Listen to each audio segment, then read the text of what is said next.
This is the California State. All right, good morning, everybody. Thank you so much for being here. It's great to see such a good group and some good familiar faces. This is the joint oversight hearing on Los Angeles County voter turnout, and we've, of course, brought together the Senate committees on education and on elections and constitutional amendments, and also the Assembly Committee on Elections and Redistricting. Chair Ridley Thomas is on his way and will be here shortly. I'm Senator Ben Allen, and I'm chair of the Senate Committee on Elections and Constitutional Amendments, and we've got, as I said, Mr. Ridley Thomas, and then also our committee member and former Assembly Speaker, my colleague, Robert Hertzberg, who's here as well. So he'll be introducing himself in a little bit. Please be aware that this hearing is being streamed live on the internet, which can be accessed through both my Senate homepage and both of the committee's homepages. And if there are members of the public who wish to testify following our scheduled witnesses, please see one of our Senate sergeants who have a sign-in sheet, and you'll have the opportunity to come up and speak and address the committee. If there are multiple people in attendance representing the same organization, please designate one person to testify on your behalf. Now, the purpose of this hearing is to investigate and discuss the causes and ramifications of the exceedingly low voter turnout that we saw in Los Angeles County during the 2014 primary and general elections.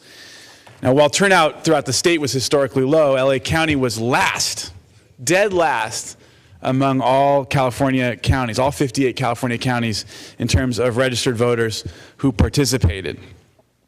We're the largest and the last. According to our Secretary of State, who we'll be hearing from in a little bit, while only 25% of all registered California voters cast a ballot in the June primary, turnout in LA County was just under 17%. Similarly, for the November general election, statewide turnout of registered voters was 42%, while turnout in LA County was only 31%. So we were full 11 points below the statewide average. Now, there are theories that abound as to why the statewide turnout was so low. Perhaps it was a lack of a high-profile competitive contest that might have motivated voters to participate in greater numbers. After all, statewide turnout sometimes for presidential general elections can exceed 70% in California. But this doesn't explain why Los Angeles County's turnout was so much lower than the rest of the state. Now, vote-by-mail participation rates may be part of the explanation. LA County ranks near the bottom among all counties in the percentage of registered voters who vote by mail on a permanent basis. The statewide average for the 2014 primary election was 46% with vote-by-mail, while LA County was 29.6%. For the general election, it was 47% statewide, while in LA County it was 31.7%. Of course, other factors such as poverty and language diversity may have contributed to the low turnout. While these factors are high in LA County, they're certainly not exclusive to LA County. A lot of our sister counties are similar demographically. So today we're going to be hearing from a variety of distinguished witnesses representing government, community organizations, academia, and others. Included among them will be a panel regarding the City of Los Angeles' Municipal Elections Reform Commission. Faced with a similar voter turnout crisis, the city charged the commission with investigating this very problem and making recommendations that ended up culminating in Charter Amendments 1 and 2, which appear on the March 3rd city election ballot. We'll be hearing from Kathy Feng both from California Common Cause and also a member of this Reform Commission. That panel, which we will be moving up because of a scheduling issue, will also include Mona Field, who is a trustee with the Los Angeles Community College District. So just know that. I should also mention that Antonio Gonzalez from the Southwest Voter Registration cannot join us today due to a family conflict. So I'm anxious to hear about the Commission's findings, as well as other witnesses' views on the causes, ramifications, and your suggestions regarding voter turnout, not only in LA County, but statewide as well. I'll now turn the microphone over to my dear colleague and friend from the Valley, Bob Hertzberg. He'll make some opening remarks, and then we'll turn to our Secretary of State, Alex Padilla. Thank you so much. Happy to be here. Congratulations, Mr. Chairman. Anxious to hear the witnesses. Thank you very much. Those are the best opening remarks I've ever heard. Thank you, Senator. And so now we'll turn to our very distinguished first guest, Alex Padilla, who actually was Senator Hertzberg's immediate predecessor in the San Fernando Valley Senate seat. Someone who comes with great intellect, talent, and I think will bring a great deal of energy back to the Secretary of State's office, just elected in November, the Honorable Alex Padilla. Welcome, Mr. Secretary. Good morning. Good morning. Thank you, and thank you for having this hearing because. We're coming off of an election year in 2014 where both in the June election, the primary, as well as the November election, we had record low turnouts. And in the political world, that was the chatter, right? Oh my gosh, turnout's so low. We can and must do better. But the follow through hasn't been the strongest, and cycle after cycle after cycle. I can't think of a newspaper throughout the state of California that didn't editorialize on that very fact. The sense to apathy going into the November general election, then of course the turnout numbers and statistics afterwards. So we clearly have a big challenge on our hands to do something about it if we indeed care. So credit to you, Chairman Allen, Chairman Ridley Thomas when he gets here, Senator Hertzberg, a friend of mine as well, for dedicating time and energy to have this conversation.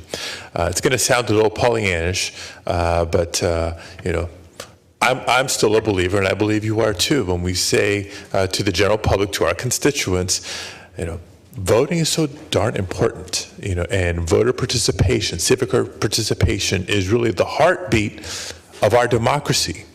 When people aren't participating, that threatens, that weakens our democracy. And if that truly is the measure, and we look at what the numbers have been, not just in 2014, but in the last several cycles, then one can say that our democracy is weak.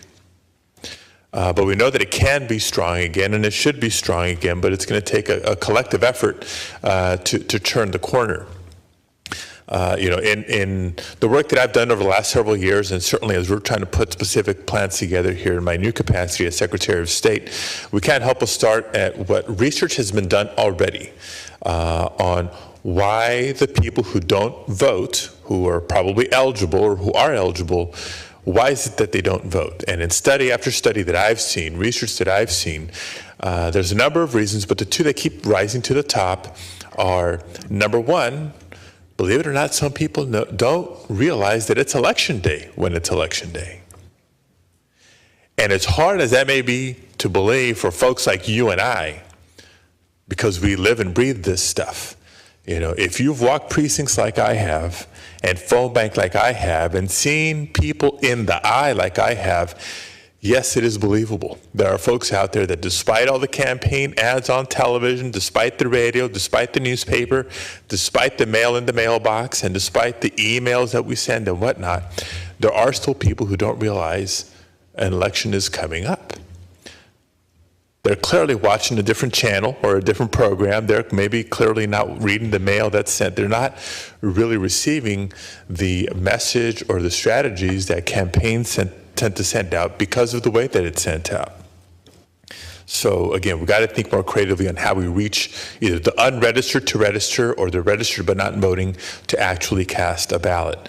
The other reason, the other top two reason that the study after study tells us, and this is probably a tougher nut to crack, speaks to the apathy issue, right? Well, why even vote?